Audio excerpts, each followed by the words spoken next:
এখন আমি একটু ডেকোরেশন করছি। তো এই দেখো বেলুনগুলো ফুলাচ্ছি। আমার এই বার্থডে ডেকোরেশনটা কমপ্লিট হয়ে গেছে।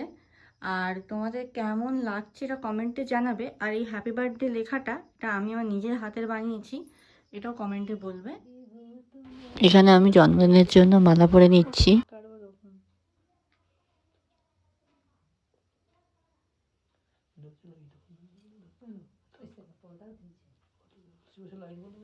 আর বাবা আমাকে এখানে ধান ধূর্ব দিয়ে আশীর্বাদ করে নিচ্ছে।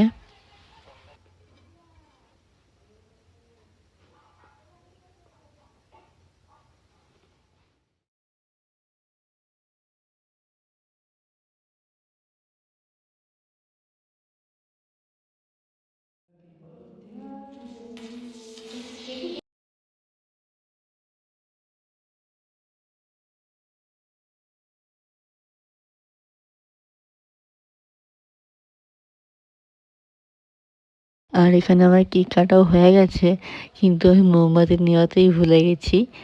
যাই হোক, আমার কেক কাটা কমপ্লিট। এবারে আমি মা বাবাকে খাইয়ে দিচ্ছি। তারপর আমার মনে হলো মোমবাতিটা নেওয়াতেই আমি ভুলে গেছি, আবার নিভিয়ে দিলাম। আমাকে খাইয়ে দিচ্ছে।